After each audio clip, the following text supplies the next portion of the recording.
Hi, నా పేరు శేషబ్రహ్మం. నేను ఒక ప్రొఫెషనల్ ఆర్టిస్ట్ని.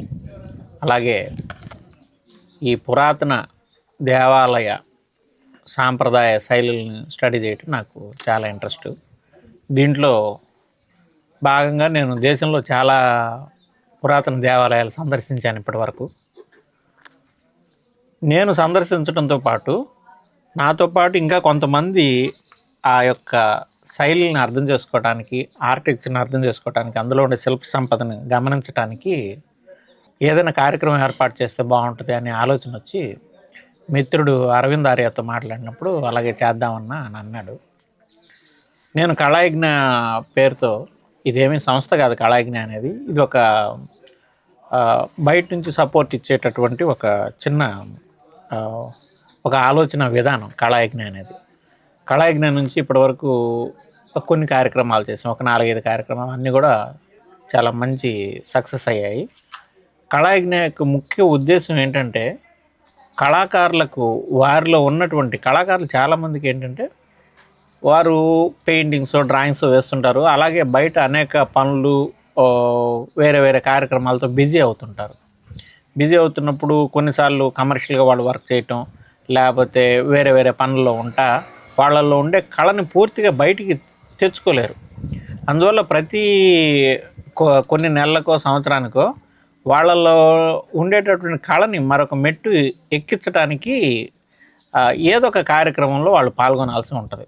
అంటే ఇప్పుడు నాకు వచ్చిన బొమ్మే నేను వేస్తున్నాను అనుకోండి, ఎన్ని సంవత్సరాలు వేసినా అట్లాగే ఉంటుంది. 10 ఏళ్ల కింద నేను బొమ్మ స్కెచ్ చేస్తే ఎట్లా ఉంటుందో తర్వాత కూడా అట్లాగే ఉంటుంది. అది మార్పు చెందాలంటే నాకంటే పెద్ద ఆర్టిస్ట్ని కలవటం, లేకపోతే ఒక గ్రూప్ ఆఫ్ పీపుల్ ఆర్టిస్టులతో కలిసి ఏదైనా టూర్ చేయటం, ఒక వర్క్షాప్లో ఉండటం, అట్లా చేసినప్పుడు కొంత మనం అర్థం చేసుకోగలుగుతాం. ఏదైనా పుస్తకాలు చదవటం, ఇట్లా మనం ఎప్పుడు ఒక లెర్నింగ్ ప్రాసెస్ అనేది చేస్తున్నారు. ఆర్టిస్టులు ఈ రోజుల్లో చాలా బిజీ అయిపోయిన తరుణంలో ఏదో ఒక కార్యక్రమం ఏర్పాటు చేసి ఆర్టిస్టులందరినీ ఒక చోట సమీకృతం చేస్తే, వారితో ఒక టూర్ లాంటిది ఏర్పాటు చేస్తే బాగుంటుంది అని అనుకున్నాను. దానికి ఎటువంటి టూరు, వారు ఇంతకుముందు వర్క్షాప్స్ చేస్తున్నాను, తర్వాత ఒక్కొక్క టాపిక్ ఇచ్చి పెయింటింగ్స్ వేయించాను, అట్లా కాకుండా ఒక టూర్ లాగా చేస్తే బాగుంటుంది అని అనుకున్నప్పుడు, దేశంలోనే అత్యంత అద్భుతమైన శైలుల్లో ఒకటైనటువంటి కాకతీయ ఆర్కిటెక్చర్ మీద నేను ఇంతకుముందు చూస్తున్నాను. అరవింద్తో కూడా కలిసి మాట్లాడి కొన్ని గమనించాను. కాబట్టి ఇది ఆర్టిస్టులకు పరిచయం చేయాలి. చాలామందికి వరంగల్ వచ్చారు, లేకపోతే కాకతీయ టెంపుల్స్ ఆర్కిటెక్చర్ చూశారు, కానీ దీంట్లో ఇంకొంచెం డీప్గా అర్థం చేసుకునే అవకాశం కలిగించాలంటే ఒక 2 రోజులు వాళ్ళని బయట ప్రపంచంతో విడదీయాలి, పూర్తిగా ఆర్కిటెక్చర్తో ఉంచాలి, ఆ సబ్జెక్ట్తో వాళ్ళని మిళితం చేయాలన్న ఉద్దేశంతో నిన్న ఉదయం హైదరాబాద్ నుంచి మేము బయలుదేరి గణపురం కోటగుళ్ళు దేవాలయాలకి, అది ఒక దేవాలయ సమూహం, కాకతీయుల దేవాలయాల్లో అదొక ప్రముఖమైనటువంటి దేవాలయం. నిన్నటి రోజంతా కూడా అక్కడ గడపడం జరిగింది. దాదాపు ఒక 40 మందికి పైబడిన ఆర్టిస్టులు 2 తెలుగు రాష్ట్రాల నుంచి వచ్చారు. ఇందులో అనేక డిఫరెంట్ ఏజ్ గ్రూప్ వాళ్ళు ఉన్నారు. ప్రతి ఒక్కళ్ళు కేవలం ప్యాషన్తోనే వచ్చారు. వర్క్ నేర్చుకోవాలి, వర్క్ తెలుసుకోవాలి. కొంతమంది తెలుసుంది, కొంతమంది తెలియదు, కొంతమంది ఆల్రెడీ చూస్తున్నారు ఈ దేవాలయాలు, కొంతమందికి ఇదే కొత్త. అయినప్పుడు కూడా చూసిన వాళ్ళకి మరికొంత కొత్తదనం తెలుసుకోవటం, చూడని వాళ్ళకి ఈ సబ్జెక్ట్ తెలుసుకోవటం గురించి ఈ టూర్ యొక్క ముఖ్య ఉద్దేశంతో మొదలుపెట్టాము. అలాగే నిన్నటి రోజంతా కూడా చాలా మంచి స్కెచెస్ వేశారు. స్కెచెస్ వేసేంత టైం, అంటే మంచి స్కెచెస్ అంటే నా ఉద్దేశం దాన్ని అర్థం చేసుకునే క్రమంలో వేసిన స్కెచెస్. ఉన్న సమయం చాలా తక్కువ, 2 గంటలు 3 గంటల్లో 5 గంటల్లో అయ్యే స్కెచెస్ కాదు ఇది. కొన్ని రోజులు ఒక యాంగిల్ తీసుకుంటే కనీసం 1 రోజు 2 రోజులు చేస్తేనే ఈ డీటెయిలింగ్ని అర్థం చేసుకోవాలి. కానీ మనకున్న ఫ్యూ అవర్స్లో వాటిని, దీని ఎక్స్పర్ట్స్ అరవింద్ కానీ, కట్టా శ్రీనివాస్ గారు కానీ, నాయక్ గారు కానీ వాళ్ళు వచ్చి ఎక్స్ప్లెయిన్ చేయటం, అలాగే నాకున్నటువంటి పరిజ్ఞానంలో నేను వారికి ఈ దేవాలయం యొక్క ఎలా ఉంటుంది, దీని నిర్మాణం ఎలా ఉంటుంది, దీంట్లో ఏ భాగాన్ని ఏమంటారు అని చెప్పడం ద్వారా వారు కొంత దీన్ని అవగాహన చేసుకున్నారు. ఇప్పుడు ఖచ్చితంగా చెప్పగలను, ఈ 2 రోజుల ట్రిప్ వల్ల వీళ్ళు ఇంకెక్కడైనా ఒక దేవాలయం చూస్తే అది కాకతీయ దేవాలయమా వేరే దేవాలయం అంటే వేరే శైలి అని చెప్పగలరు. అంత మాత్రం నాలెడ్జ్ని గెయిన్ చేయగలిగారు. అట్లాగా ఈ 2 రోజుల ట్రిప్ వల్ల ఖచ్చితంగా అందరు ఆర్టిస్టులకు ఉపయోగం జరిగిందని అనుకుంటున్నాను. ఈ రామప్ప టెంపుల్ స్కెచ్చింగ్ వెళ్దామనే ప్రపోజల్స్ మన మిత్రుడు మంచి ఆర్టిస్టు, శిల్పి శేషబ్రహ్మం చెప్పడంతో నాకు కూడా ఉత్సాహం అనిపించింది. వచ్చిన తర్వాత ఈ అద్భుత కట్టడాలు శిల్పాలుతో పాటు తోటి మిత్రులు కూడా ఎన్నడూ చూడని మా ఆర్టిస్టులు రావడం, వాళ్ళతో అందరితో కలిసి చేయటం అనేది చాలా అపురూపమైన అనుభవంగా భావిస్తున్నాను. ఈ కట్టడాలు, ఈ చిహ్నాలు, ఎప్పుడో చేసిన శిల్పాలు, వేల సంవత్సరాల క్రితం నుంచి ఉన్నటువంటి శిల్పాలని స్కెచ్ వేస్తుంటుంటే ఆ అనుభూతి చెప్పడానికి కూడా రాదు. అంత గొప్పగా, అంత ఎక్స్పీరియన్స్ అంత గొప్పగా ఉన్నాయి. ఇవి చూసిన తర్వాత మళ్ళీ ఇంకా వెతుక్కొని వేరే వేరే ప్రాంతాలకు వెళ్ళి చేయాలన్న కుతూహలం కలుగుతుంది. చాలా మంచి సందర్భం. ఇట్లాంటివి చాలా జరగాలి. ఈ కళల్ని మేము చూస్తూ కళలు, ఈ పెయింటింగ్స్ని ఎట్లా స్కెచెస్ ఎలా వేస్తున్నామో ప్రభుత్వం కూడా, కళా ఆరాధకులు కూడా వీటిని ఆదరించి చెదిరిపోకుండా కాపాడాలని అనిపిస్తుంది. అలా చేస్తే ఇంకింత మరింత బాగుంటుంది. And this is the first time I'm exploring this part of Telangana, and I'm really very much excited to join this event, because this is like silent evidence of our ancient architecture of India, and I'm just so overwhelmed to see so many beautiful creations by our ancestors. And this is so inspiring, being a design student, design faculty now, and also I'm an artist. So this is something like which is inspire us to do our work further. And I'll request all the artists and designers they must visit this place. నాకు కొన్ని విషయాలు I really wanted to appreciate from bottom of my heart.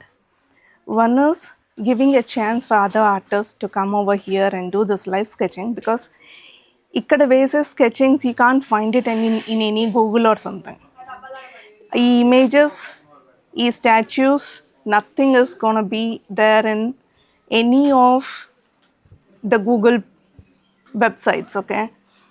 ఈ live experience is something which you can only cherish for your entire life. This is my first experience within India, but I really feel so sad seeing all this. ఇట్లాగ అన్నీ ruin అయిపోయి ఇట్లాగ ఉండడం అది బాధేస్తుంది. కానీ I should really appreciate Arvind and his team for trying to restore it and do maximum whatever they can. అది చేస్తున్నందుకు I should really appreciate them. And Sheshubrahmam garu, who is giving an opportunity for all the budding artists to come over here, experience this, see the live ruins and sketch them and make them ఒక live picture కింద వేయటానికి వాళ్ళ opportunity ఇస్తున్నందుకు I should really appreciate that. And the experience that I had yesterday and today is really something I should cherish for my entire life. That is for sure. I should tell that these details what are there in this, it is not there in any pictures. And yesterday Arvind was saying that there were a lot of pictures that he helped in Google to upload it, and I think those are the ones which we will use it in future reference as we come for the first time here. Indravelli టెంపుల్ని నేను ఇప్పుడు 72 సంవత్సరాలు అప్పుడు చూస్తున్నా కదా. అసలు ఇది ఈ 72 సంవత్సరాలు ఇక్కడ గడిపి ఉంటే ఎంతో బాగుంటుండే. చిత్రకారుని అయినందుకు ఒక రాయిని, ఒక పిల్లర్ను చూడ్డానికే ఒక జీవితం సరిపోతుంది. కొందరు జీవితాలు వాళ్ళు తాతల నుంచి, తండ్రుల నుంచి, కొడుకుల నుంచి, మనుమల వరకు కూడా చెక్కిన శిల్పాలు ఉండొచ్చు. ఇవి ఇలాంటి అద్భుతమైన దేవాలయాన్ని అవసాన దశలోకి వచ్చినందుకు ఎంతో బాధపడుతున్నా.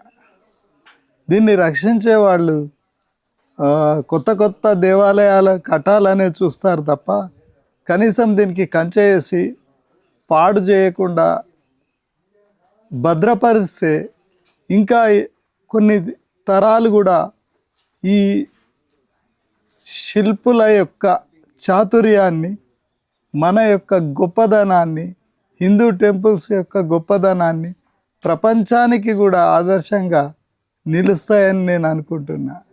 ఇక్కడికి వచ్చి కనీసం ఒక పిల్లర్ను గీసినందుకన్నా నేను చాలా సంతోషపడుతున్నా. Being an administrator at school level, I feel my students to be able to understand the past. We knew that all the students, most of the students, I can say 90% above or 95% above students, they never love history. History has the roots of our culture. The culture which is being still alive in all these monuments, it has a lot to speak to us, but we have no time to listen to it. ఇక్కడ ఉన్న sculpture చూడడం చాలా బాగుంది.